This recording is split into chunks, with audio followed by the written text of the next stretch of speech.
আলহামদুলিল্লাহ নাহমাদুহু ওয়া নাস্তাঈনুহু ওয়া নাস্তাগফিরুহু ওয়া নাউযু বিল্লাহি মিন শুরুরি আনফুসিনা ওয়া মিন সাইয়্যাতি আ'মালিনা মান ইয়াহদিহিল্লাহু ফালা মুদিল্লা লাহু ওয়া মান ইউদ্লিলহু ফালা হাদিয়া লাহু ওয়া আশহাদু আন লা ইলাহা ইল্লাল্লাহু ওয়াহদাহু লা শারীকা লাহু ওয়া আশহাদু আন্না মুহাম্মাদান আবদুহু ওয়া রাসূলুহু আম্মা বা'দু فأعوذ بالله من الشيطان الرجيم بسم الله الرحمن الرحيم يا أيها الناس اتقوا ربكم الذي خلقكم من نفس واحدة وخلق منها زوجها وبث منهما رجالا كثيرا ونساء واتقوا الله الذي تساءلون به والأرحام إن الله كان عليكم رقيبا بسم الله الرحمن الرحيم وقال النبي صلى الله عليه وسلم عن عمره فيما أفناه وعن شبابه فيما أبلاه উপস্থিত সম্মানীয় শ্রদ্ধেয় আজকে পবিত্র জুমা মসজিদের মুসল্লিন ইকরাম, সমস্ত তারিফ ও প্রশংসা সেই মহান আল্লাহ পাক রব্বুল আলামিনের, যিনার প্রশংসা করে আমরা শেষ করতে পারবো না। তাই ছোট্ট একটি লাফজের দ্বারা আল্লাহ সুবহানাহু ওয়া তাআলার প্রশংসা জ্ঞাপন করে সকলেই বলি আলহামদুলিল্লাহ। তিনার পরে তিনার প্রেরিত পয়গম্বর আকায়ে নামদার তাজদার মাদানী আহমদ মুস্তাফা ইমামুল আম্বিয়া মাহবুবে কিবরিয়া খাতামুন নবিয়্যিন নবীনা মুহাম্মদ রাসূলুল্লাহ সাল্লাল্লাহু আলাইহি ওয়াসাল্লাম, তিনার প্রতি দরুদ ও সালাম শান্তির ধারা অবতীর্ণ হোক। আল্লাহুম্মা আমিন। আল্লাহুম্মা সাল্লি আলাইহি আল্লাহুম্মা বারিক আলাইহি। পবিত্র জুমার সংক্ষিপ্ত সময়ে ছোট্ট একটি গুরুত্বপূর্ণ বিষয় নিয়ে আলোচনা করব, যদি মাওলানা তৌফিক দেন আলাইহি তাওয়াক্কালতু ওয়া ইলাইহি। আমরা সকলেই জানি, অবগত আমরা যে আমাদেরকে একদিন মরতে হবে, মরার পরে কবরের পর কিয়ামতের মাঠ বলে একটা জায়গা আছে। সেই জায়গাতে আমাদেরকে সকলকে কবর থেকে উঠে সেই জায়গাতে অবস্থান করতে হবে, আমরা এটা জানি। তো সম্মানীয় বিশ্বনবী সাল্লাল্লাহু আলাইহি ওয়াসাল্লাম কি বলেছেন শুনুন। আল্লাহ রাব্বুল আলামিন প্রত্যেকটি মানুষ কিয়ামতের মাঠে সবাই উপস্থিত হয়ে যাবে।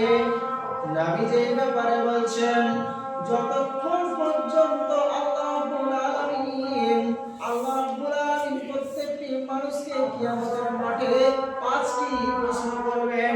নবীজি বলছেন, যতক্ষণ পর্যন্ত 5টি প্রশ্নের উত্তর দিতে পারবে না, ততক্ষণ পর্যন্ত এক কদম জান্নাতের দিকে যেতে পারবে না, জান্নাতে যাবে না। নবীজি বলছেন, আন উমরিহি ফীমা আফনাহু ওয়া আন সাবাবিহি ফীমা আবলাহু। প্রত্যেকটি মানুষ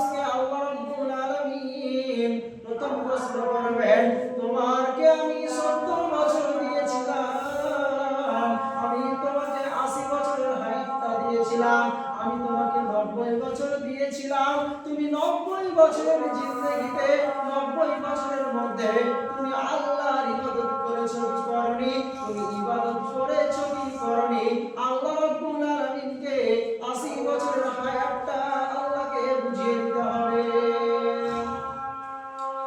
80 বছরের হায়াতটা আল্লাহ রাব্বুল আলামিনকে বুঝিয়ে দিতে হবে।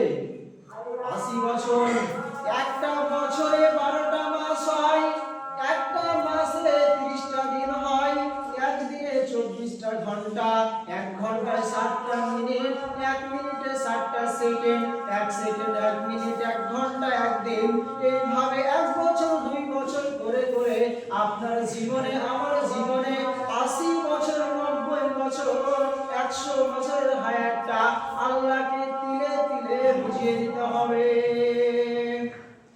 আল্লাহকে তিলে তিলে বুঝিয়ে দিতে হবে। 80 বছরের জিন্দেগি, 80 বছরের হায়াত, 90 বছরের হায়াতটা আপনি আল্লাহর ইবাদত করেছেন কি করেননি?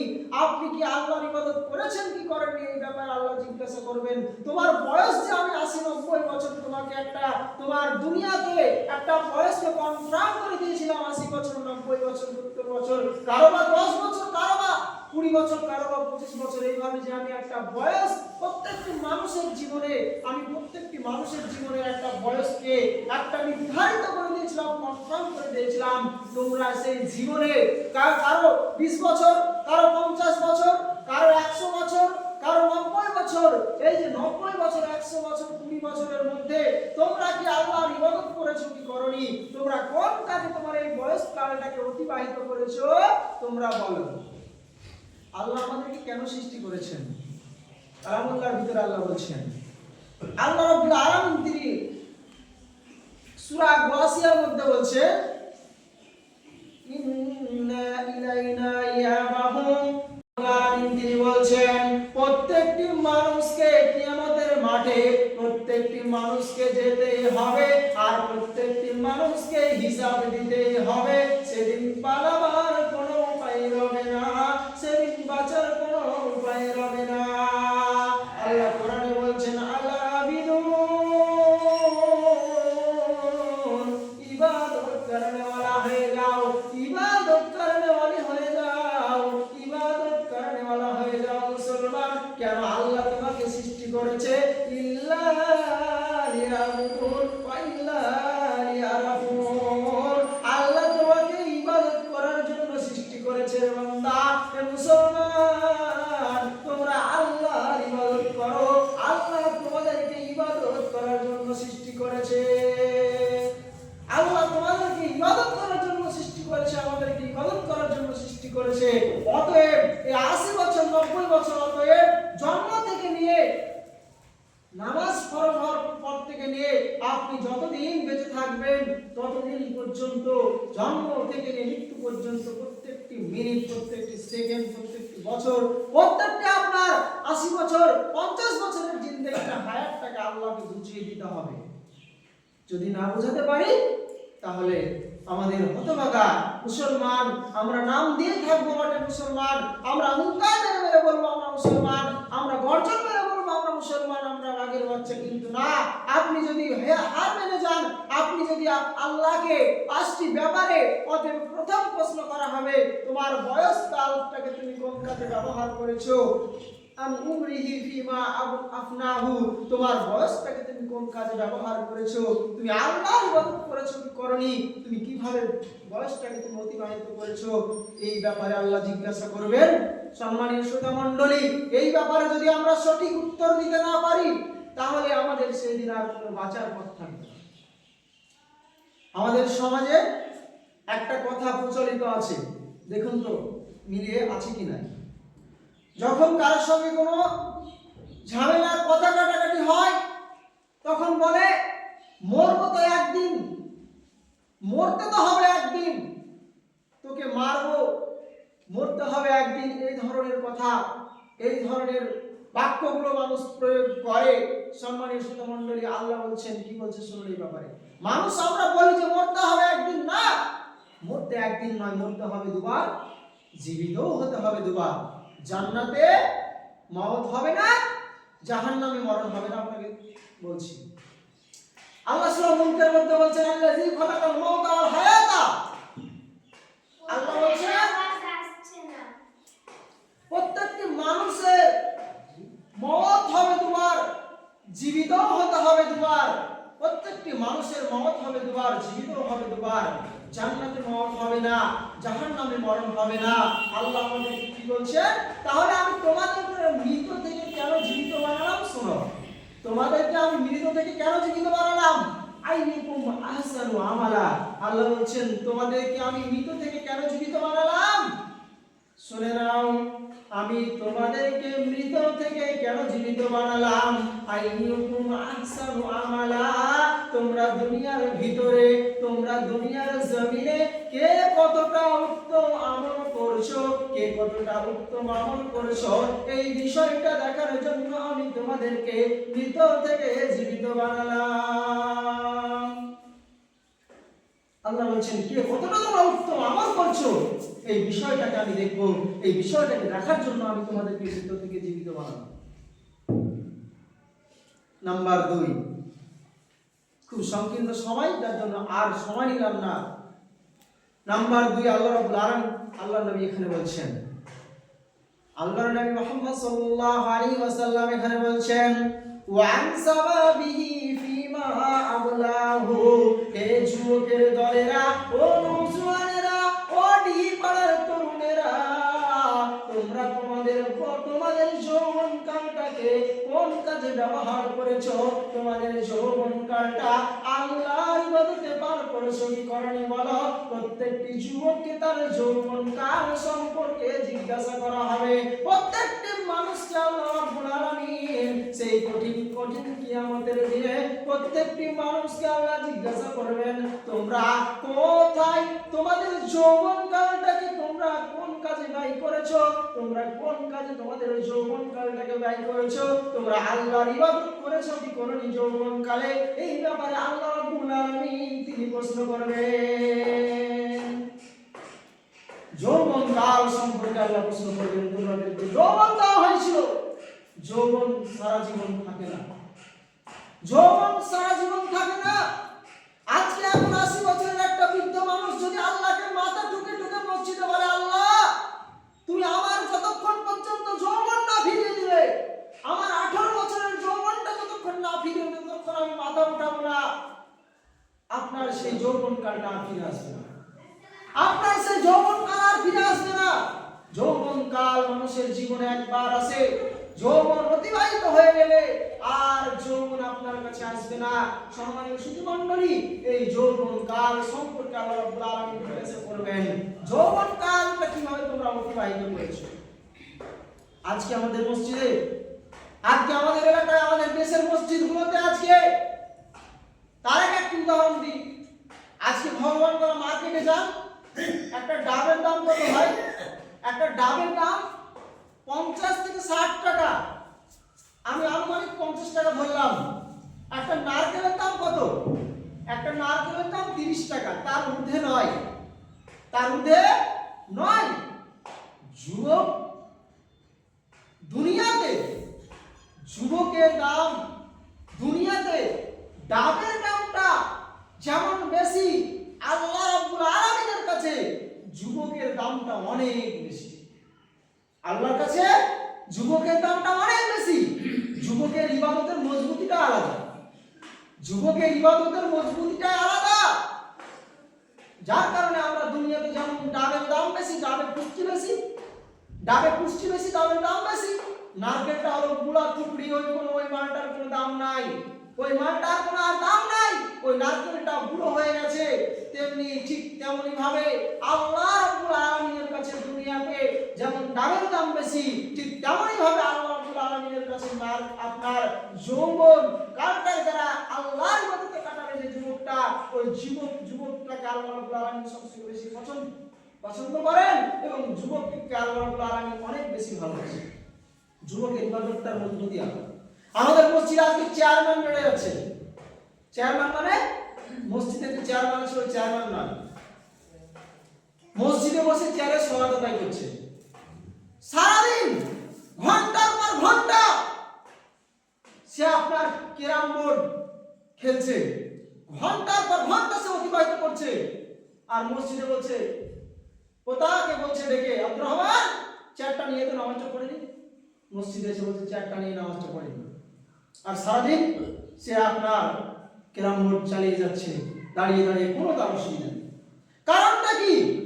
সে যদি যুবক অবস্থায় যদি সালাত আদায় করত, শুধু তাই নয়, যদি সালাত আদায় করত, দেখবেন মানুষ বসে বসে তার শরীরে আপনার ঝিম ধরে যায়।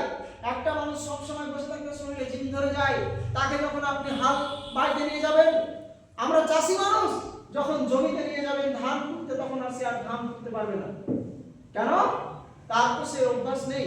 সে তো বসে বসে তার শরীরটাকে সে আপনার ঝিমিয়ে ফেলেছে। সম্মানিত সুধী মণ্ডলী, তো একজন সেই মানুষটা যখন মসজিদে আসছে, বলছে চাচা নামাজ পড়বেন না? বলে এটা এখনো তো দাড়ি গজায়নি, কি নামাজ পড়বো? দাড়ি গজিয়েছে, নামাজ পড়বেন না চাচা? বলে এখনো তো মেয়ের বিয়ে দিন, নামাজ কি করবো? মনে হচ্ছে আল্লাহর সঙ্গে, ফেরেশতার সঙ্গে, আজরাইলের সঙ্গে মনে হচ্ছে এমন ভাবে কানেকশন লেগে আছে, সে কবে মরবে মালাকুল মউত তাকে একবারে বলে দিয়েছে। মনে হচ্ছে আল্লাহর সঙ্গে কানেকশন লেগে আছে, তার হায়াত তার মওত সম্পর্কে সে মনে জানে। সম্মানিত সুধী মণ্ডলী, সেই মানুষটা আপনার বৃদ্ধ বয়সে মসজিদে আসছে, চেয়ারে বসে সালাত আদায় করছে। মসজিদে বসে সালাত আদায় করবে, চেয়ারে বসে, এর স্পষ্ট কোনো দলিল নেই পৃথিবীর বুকে। দুনিয়ার জমিনে আপনি যত বড় মুহাদ্দিসের কাছে যান না কেন, যত বড় আলেমের কাছে যান না কেন, আপনি চেয়ারে বসে নামাজ পড়ার স্পষ্ট দলিল পাবেন না। তবে নামাজের সময় আসলে দাঁড়িয়ে, নামাজের সময় দাঁড়িয়ে নামাজ পড়ে, না হয় বসে, না হয় শুয়ে, যে কোনো ভাবে আপনি পারছেন না, ওজনের কারণে ওলামায়ে কেরাম জায়েজ করে দিয়েছে। কিন্তু প্রথম অবস্থায় আপনাকে দাঁড়িয়ে নামাজ পড়তে হবে। এবার আপনি বৃদ্ধ বয়সে আপনি সারা জীবন নামাজ পড়লেন না, বৃদ্ধ বয়সে যখন আপনি নামাজ পড়তেছেন, আপনি মসজিদে যেতে পারছেন না। কেন? আপনার পিঠে যে হাড়টা আছে, দাড়িটা, এই পিঠের হাড়টা আপনার আর বাঁকাচ্ছে না, হাড়টা পেকে গেছে, বৃদ্ধ হয়ে গেছে, বয়স হয়ে গেছে, হাড়টা আপনি রুকু সেজদায় ঠিক মতো যেতে পারছেন না, তখন বলছেন চারটা নিয়ে। আপনি নামাজ পড়ে যান, আপনি নামাজ পড়ছেন, তারপর আপনি যে কোনো ভাবে বুঝতে পারছেন না, দাঁড়িয়ে পড়ছেন না, পড়ুন। ওজনের কারণে ওলামায়ে কেরাম জায়েজ করে দিয়েছেন, কিন্তু চেয়ারে বসে আপনাকে নামাজ পড়তে হবে এটা নয়। আপনি আসুন, আপনি চেয়ারে বসে নামাজ পড়বেন, আপনি আল্লাহর বান্দা, আপনি গরীব, আপনি গরীব আল্লাহর বান্দা। আপনি চেয়ারে যখন নামাজ পড়বেন, আপনাকে জমিদার ভাবা হবে, আপনার ভিতরে অহংকার আসবে না, আপনার ভিতরে তখন অহংকার জন্মে যাবে, আপনাকে জমিদার মনে হবে।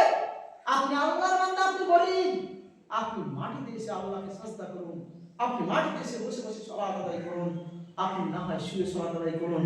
কিন্তু সম্মানিত শ্রোতা মণ্ডলী, সালাত আদায় করতে হবে।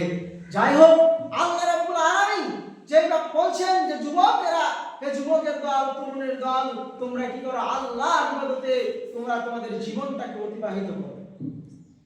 ফজিলতের ব্যাপারে ফজিলত কি আছে? সহিহুল বুখারী 660 নম্বর হাদিসটি খুলে দেখুন।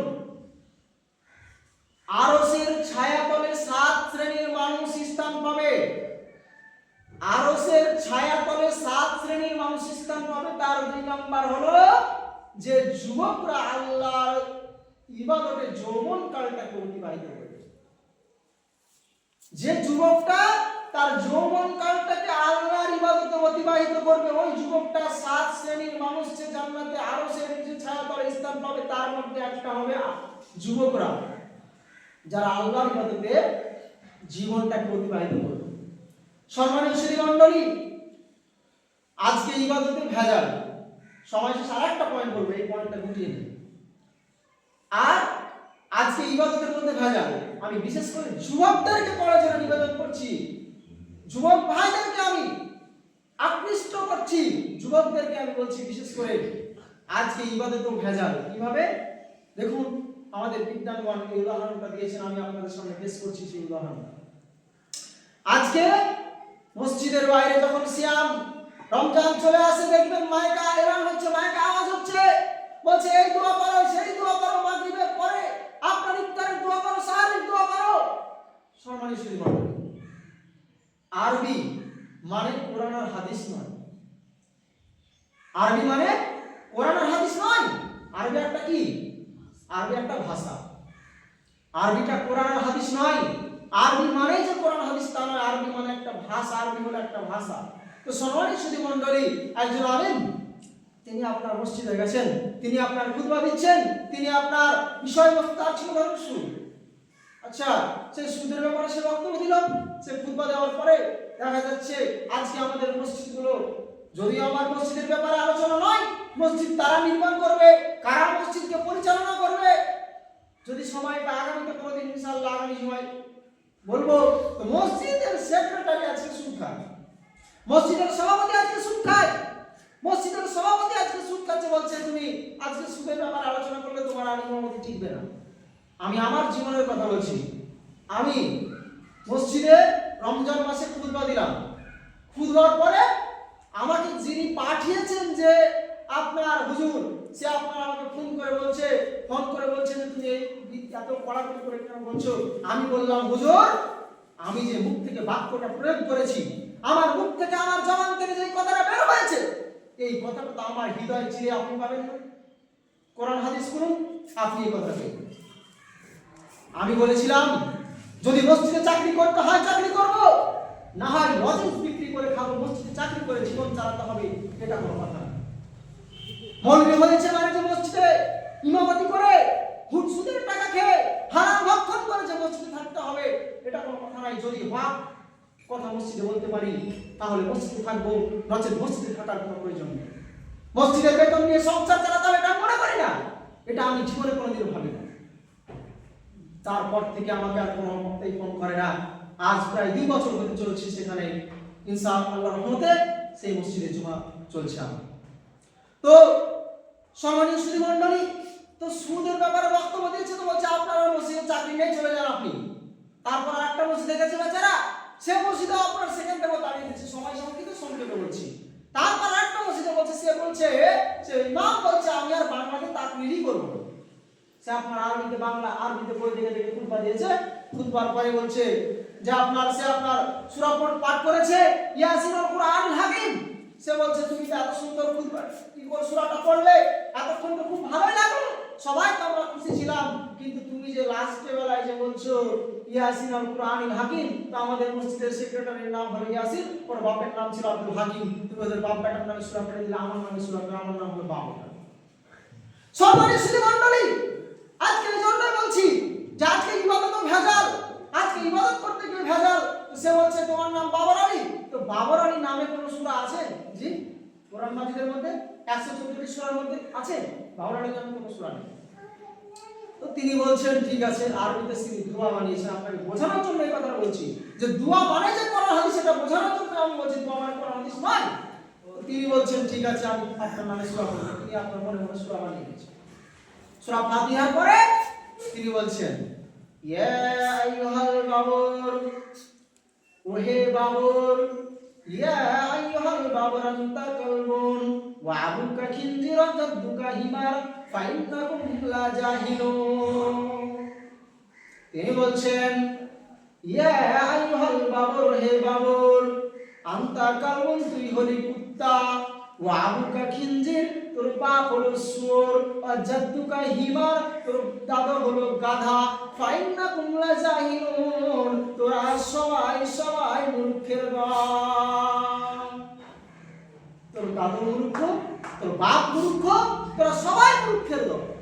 যুবকদেরকে জন্য বলছি, হে যুবক, তোমরা আল্লাহর ইবাদত করো। আল্লাহর ইবাদত করার সময় ইবাদতটা যে আমি নিজের জীবনে আমি যে বাস্তবায়ন করব, আমার আমলে ফিট করব, তার আগে যুবকদেরকে সতর্ক করছি, হে যুবক, যে কোনো আমল নিজের জীবনে বাস্তবায়ন করার পূর্বে, নিজের আমলে ফিট করার পূর্বে আপনি আমলটা সঠিক না বেঠিক সেটা যাচাই করুন, সচেতন হয়ে যান, সচেতন হয়ে আমল করুন, আল্লাহর ইবাদতে আল্লাহর ইবাদত করুন। হে আল্লাহ রাব্বুল আলামিন, আল্লাহ রাব্বুল আলামিন সেদিন প্রশ্ন করবেন, যুবকেরা, ডিহি পাড়ার যুবকেরা তোমরা বলো, ভগবান গড়ার যুবকেরা তোমরা বলো, তোমরা তোমাদের যৌবনকালটা কোন কাজে ব্যবহার করেছো? আমরা যদি আল্লাহর ইবাদতে নিজের যৌবনকালটাকে কাটাতে পারি, সেদিন আমাদের কোনো চিন্তা রবে না।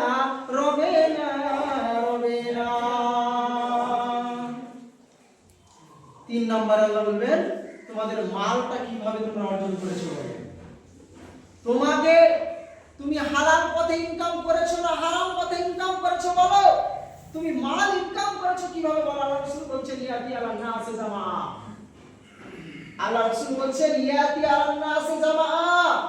এমন একটা সময় আসবে, এমন একটা জামানা আসবে, এমন একটা সময় আসবে রে, মানুষ তাওয়াক্কা করবে না, মানুষ বিবেচনা করবে না, মানুষ দেখবে না যে আমি হালাল পথে ইনকাম করছি না হারাম পথে ইনকাম করছি, মানুষের তাওয়াক্কা করবে না, মানুষ তাওয়াক্কা করবে না।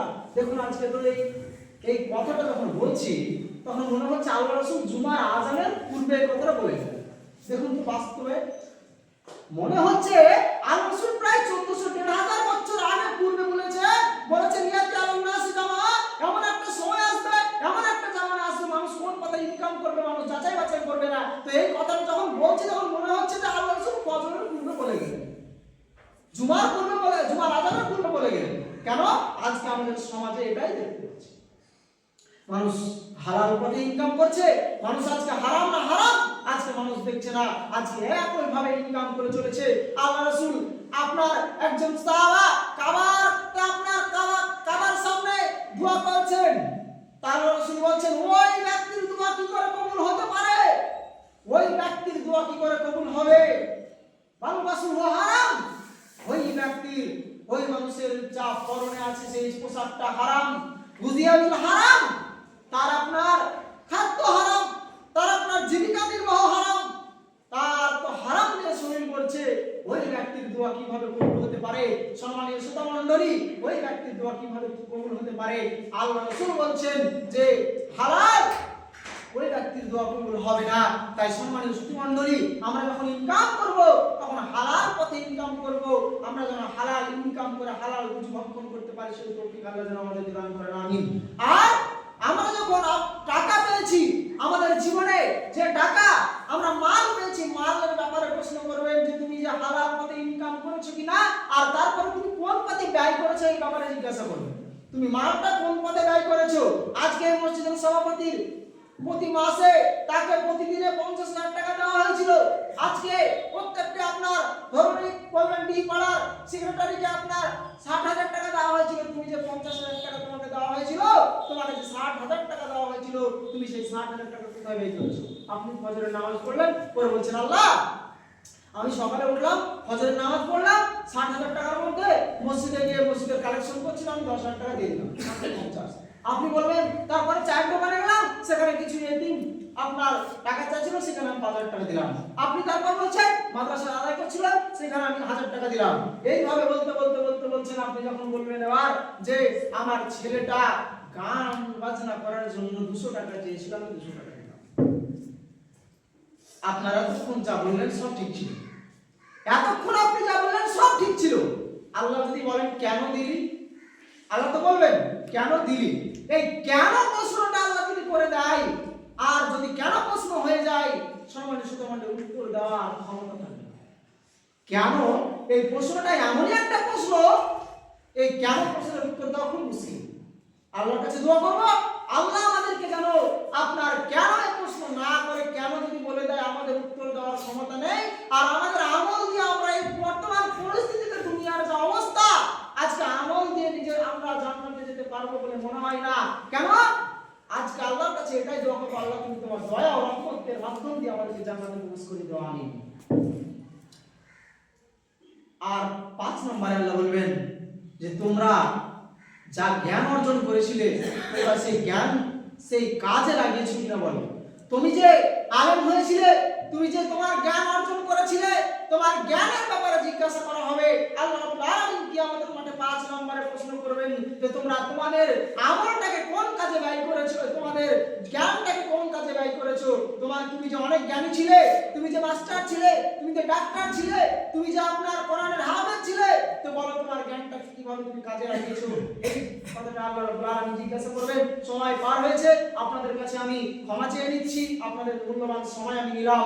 যাই হোক, কথা আসছে আল্লাহ রাব্বুল আলামিন দিয়ে প্রশ্ন করবেন যে আপনার জ্ঞানের ব্যাপারে। তো আল্লাহর কাছে আমি 5টি ব্যাপারে বলছি, আল্লাহর কাছে দোয়া করব, হে আল্লাহ রাব্বুল আলামিন তুমি আমাদেরকে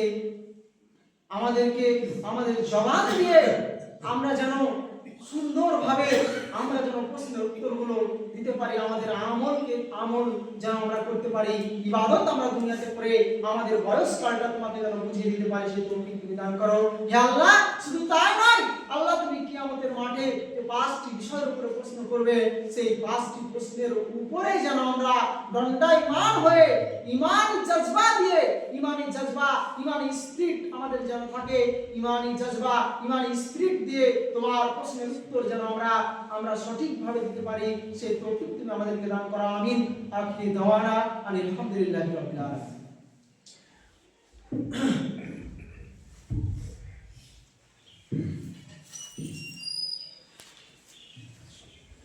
আলহামদুলিল্লাহি ওয়াহদা ওয়াসসালাতু ওয়াসসালামু আলা মান লা নাবিয়্যা বা'দা। আম্মা বা'দ। আউযু বিল্লাহি মিনাশ শাইতানির রাজীম। বিসমিল্লাহির রাহমানির রাহিম। ইয়া আইয়ুহাল্লাযীনা আমানু সাল্লু আলাইহি ওয়া সাল্লিমু তাসলিমা। আল্লাহুম্মা সাল্লি আলা মুহাম্মাদিন ওয়া আলা আলি মুহাম্মাদ কামা সাল্লাইতা আলা ইব্রাহিম ওয়া আলা আলি ইব্রাহিম ইন্নাকা হামিদুম মাজিদ। আল্লাহুম্মা বারিক আলা মুহাম্মাদিন ওয়া আলা আলি মুহাম্মাদ কামা বারাকতা আলা ইব্রাহিম ওয়া আলা আলি ইব্রাহিম ইন্নাকা হামিদুম মাজিদ। আখির দাওয়ানা আলহামদুলিল্লাহি রাব্বিল আলামিন। আসসালামু আলাইকুম।